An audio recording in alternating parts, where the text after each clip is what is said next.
segunda parte em alvenaria. Essa casa hoje ela foi passada por um sobrinho do proprietário. E eles são imóveis que estão numa área de penhora. Então a questão do município ter feito o tombamento municipal não deixa que esse imóvel seja vendido, penhorado e demolido. Ele está preservado. E até para o próprio proprietário foi uma coisa boa, que nessa penhora poderia uma hora ou outra sair para alguém, que eles têm a dívida, e colocasse no chão, já que era a casa dos pais deles, e pela questão do tombamento não pode. Mesmo que fique o banco, quem for ficar com a área, não pode demolir ela mais.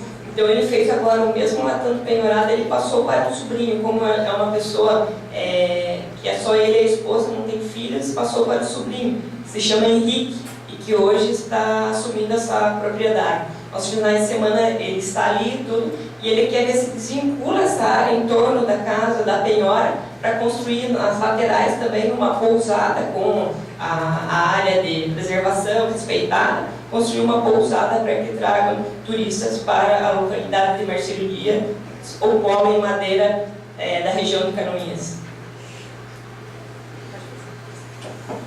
Então, essas características, né, das casas fortemente afetadas pela questão do contestado e da colonização, a gente pode ver, pode passar, nos lambrequins, né, nas cunheiras da casa. A gente tem alguns recortes também, a casa acima de Marcílio Dias, o casarão do Omite de Viniópolis e a estação de Três Barras, um detalhe da estação de Três Barras. Pode passar.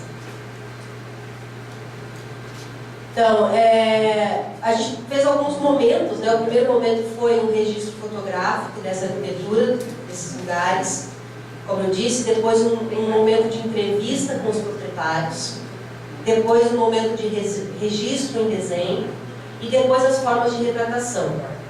Um evento que marcou bastante, e aí a gente já tinha o Museu de Arte funcionando, o Museu da Erva Mate, pode passar?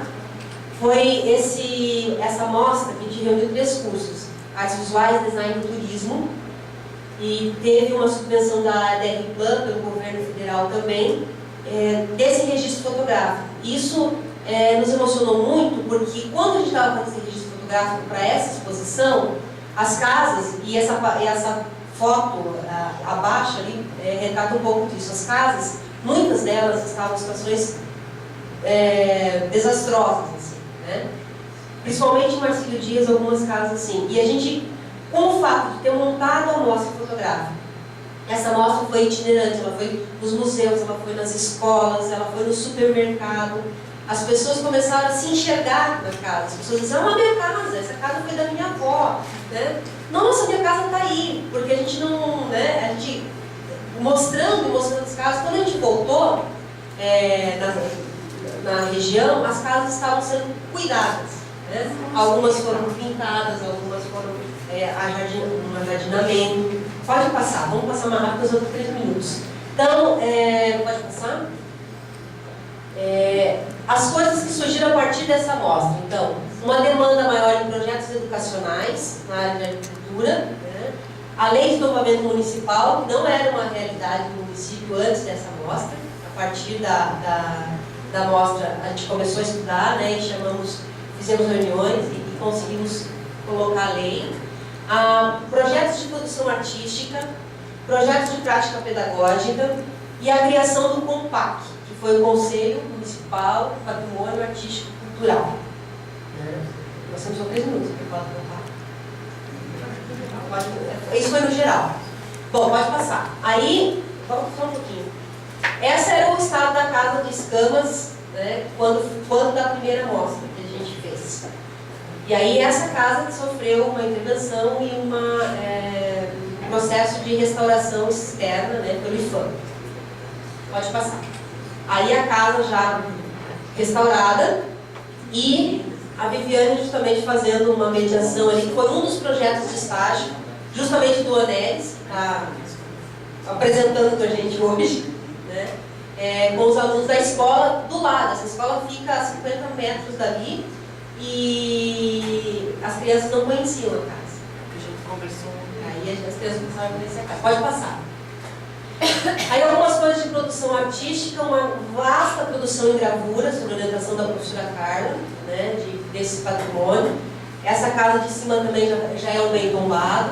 A estação de Marcílio Dias, não só do desenho do móvel como um todo, mas dos detalhes do imóvel, né, dos lambrequins, das janelas.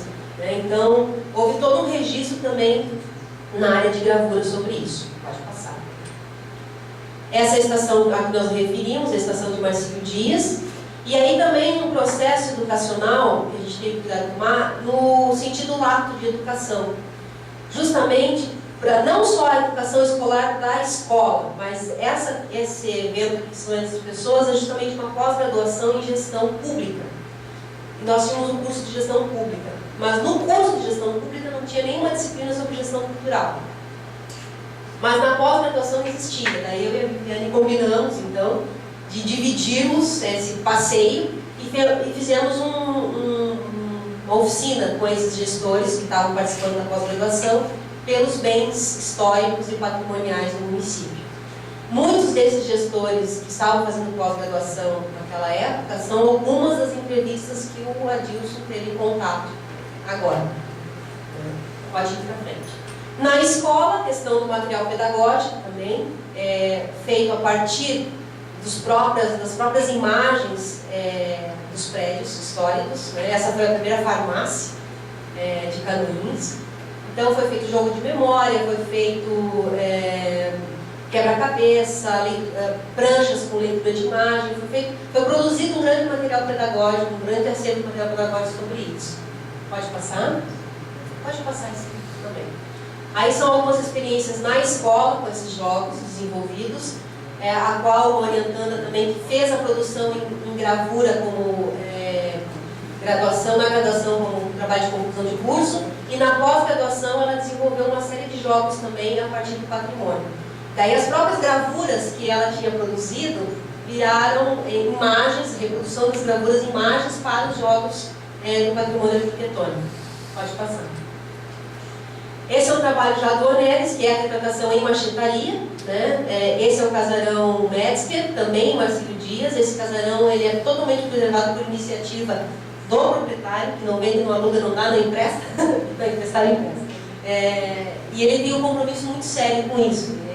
Foi também hotel, uma época, salão de baile, existia a festa da manteiga nesse lugar, um local lindíssimo. Na revista Ciência em Curso, tem a imagem desse casarão e a entrevista. E a entrevista com o proprietário. Pode passar. Bom, um dos interesses do Oneres e esse projeto que ele teve aprovado então pelo edital Elizabeth Anderle é justamente retratar esse patrimônio, né, e transformar nessas peças de artesanato na machetaria, né, um produto cultural, né, do município. E esses casarões retratados na machetaria só tem lá mesmo, como a Viviane disse, né, é uma característica específica do município. Pode passar. Esse é o casarão que a Vivi participou do processo de restauração dele, que é o casarão da Fazenda Domite, que ele é preservado, né, as características externas. Vou falar um pouquinho, nós temos meio minuto, né? No geral. Vocês é que pararam para conversar.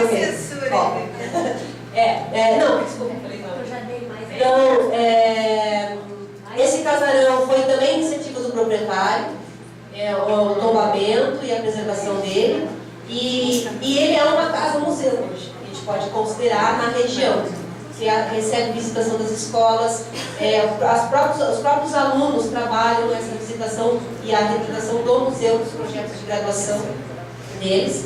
Então, desde a educação infantil até o ensino médio. Né? E também os cursos de pós-graduação. Sempre que a gente pode, a gente faz essas visitas no casarão, e principalmente com a presença do Domite, que está ali de pé, o proprietário, que tem um maior orgulho desse casarão. Né? E a Vivi participou da prospecção das tintas, né? Da pesquisa da pintura, dos objetos todos do casarão. Depois, se vocês quiserem perguntar um pouquinho mais, né? Pode passar.